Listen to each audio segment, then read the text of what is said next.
This is Earth's orbital real estate, the area of space just beyond Earth where objects will neither fall back down nor fly out into the void. It's where all our space objects live. Satellites that run our GPS and Google Maps, probes that study the atmosphere, and manned spacecraft like the International Space Station. And it's filling up fast. This graph tracks the number of objects we've launched into space every year since 1957. Since the mid-2010s, that number has skyrocketed, pun intended. But why? The obvious answer is that technology has improved dramatically. We're just a lot better and faster at making rockets. But there's a bigger reason that we went from here, with launching just a few hundred objects every year, to here in 2024, when the US set a new record sending more than 2,000 objects into Earth's orbit and beyond. And it has to do with something that happened right around here, about 40 years after the US put the first man on the moon. This is when the US passed its space torch from primarily government-run programs to a private company free-for-all. We're expecting to see thousands and thousands go up in the next 10 years. At one point, SpaceX envisioned launching up to 42,000 satellites. Today, private companies are the ones taking over our orbital real estate. When I started reporting out this piece, I wanted to know why. But after weeks of research, I had a bigger question. As the space gets more and more crowded, what happens if something goes wrong in outer space? And who's responsible for the fallout? 5, 4, 3, we have ignition. 2, 1. Ignition and full thrust. 5 good SRBs. And liftoff of the United Launch Alliance Atlas V rocket. That's footage from Amazon's Project Kuiper, which launched at the end of April 2025.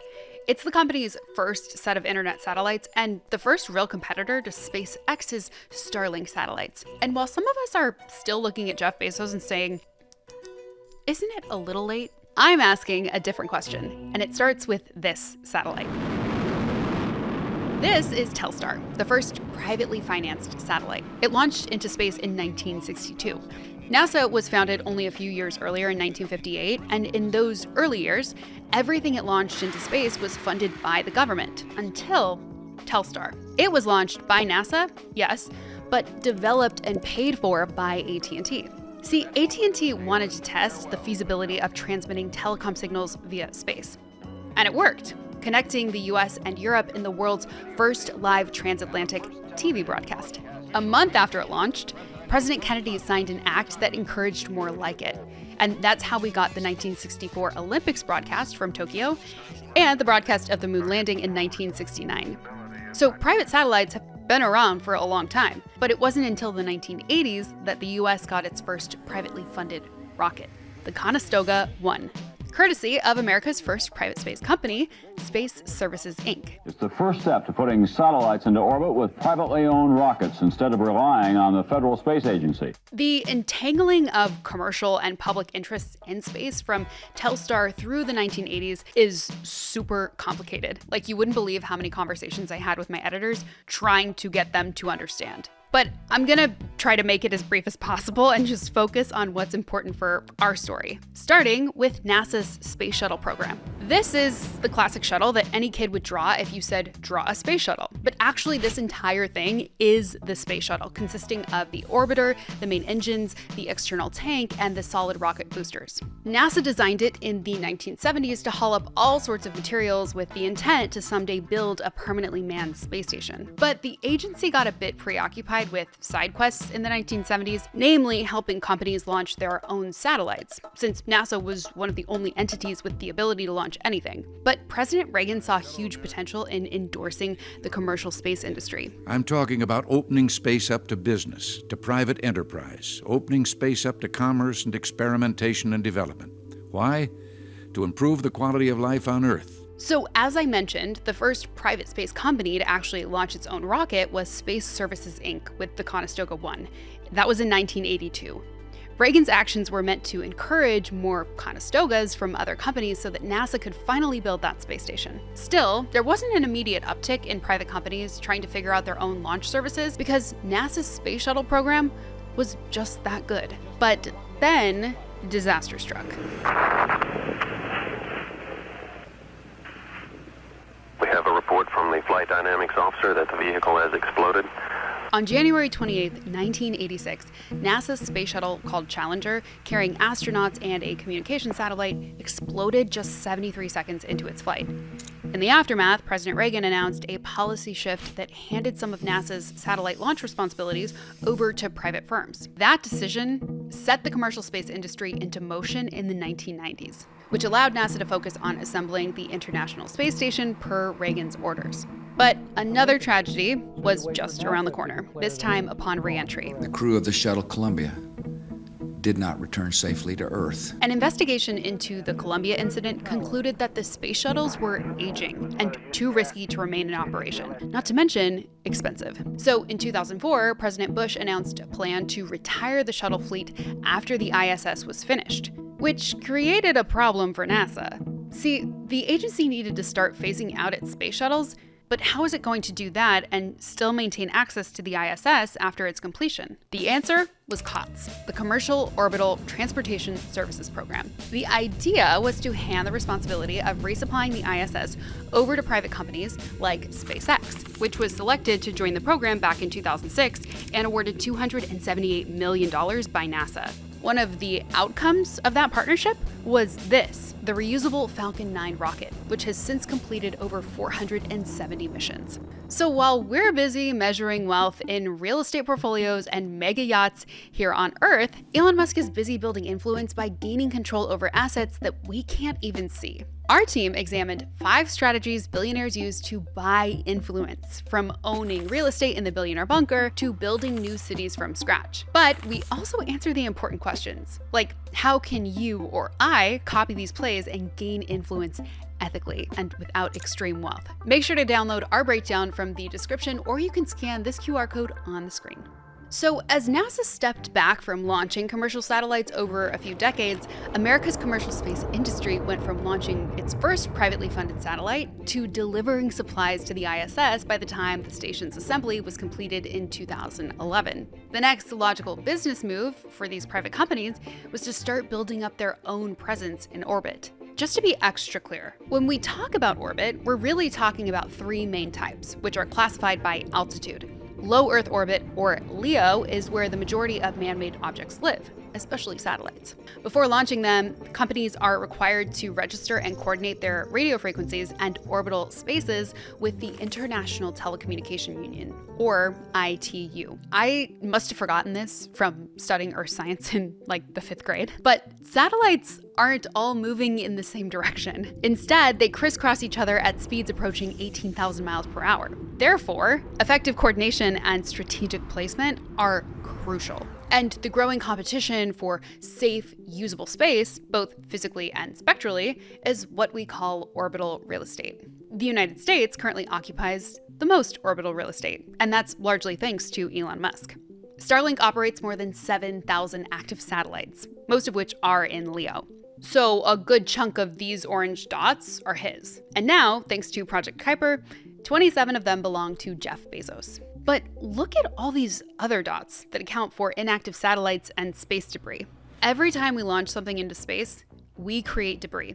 And the more these dots multiply, the higher the risk is of this. This is an animation of a real-life satellite collision that resulted in thousands of pieces of space debris. It happened in 2009, but remember, we've put thousands of objects into orbit since then, which only increases the odds of collisions that could ignite Kessler syndrome.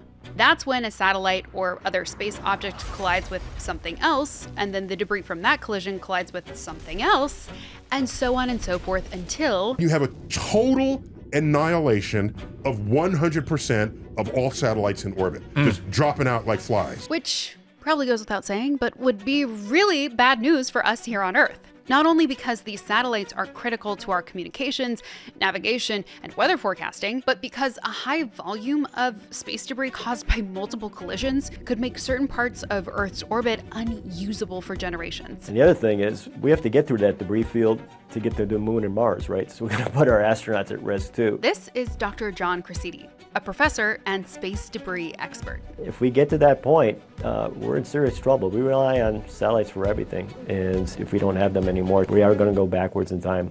If the Kessler syndrome is a real possibility, then why are we letting private companies send thousands of objects into space every year? As I was digging for the answer, I came across multiple articles that mention outdated Cold War-era space laws. See, in 1967, the United Nations created the Outer Space Treaty to set some international ground rules for space competition. But remember, this was years before the private space industry took off. So the language of the treaty doesn't explicitly mention the commercial space industry. It does, however, state that governments are responsible for all of their nation's space activity.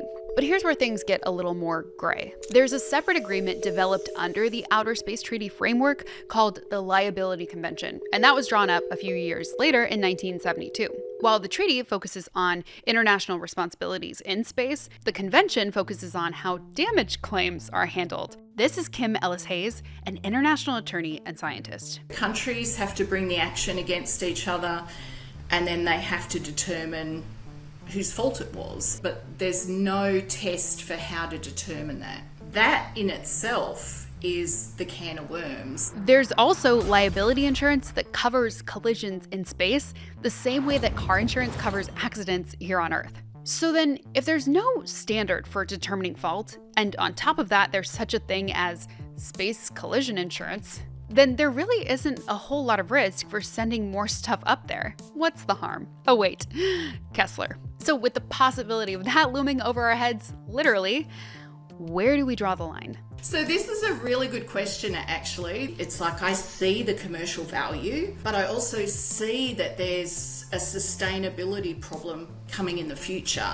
But nobody really knows when the issue is going to come up. I think in 50 years, 75 at maximum will be at Kessler syndrome. As of now, the only real limit for the number of satellites we're sending into space is just physics. You can only put so many into orbit before the radio frequencies start to interfere. Remember, we already have over 40,000 tracked objects up there, 10,000 of which are satellites. And I forgot to mention the estimated 140 million pieces of space debris. But none of that is stopping space companies. Multiple sources report that SpaceX has filed paperwork with the ITU to register a mega constellation of more than 42,000 satellites. In space law, these filings are called paper satellites until the actual satellites themselves can take their orbital positions. Amazon has about 3,200 paper satellites that will eventually launch as part of Project Kuiper, in addition to the 27 it's already launched. And those constellations will give both companies and their founders greater control over what goes on here on Earth. Because how we connect, plan, predict, defend, and understand our world now depends on the capabilities of the commercial space industry. Don't get me wrong, that's not necessarily a bad thing when it's helping us learn more and improve the way we live. But in a moment, it could all be gone, with no legal precedent to assign responsibility for a mess so big that we may never clean it up. There is, however, a bright spot in all of this. Satellites in low Earth orbit are now being designed with deorbiting systems, thanks to a requirement by the FCC which says that they must exit orbit when they stop functioning, which is generally about 5 years.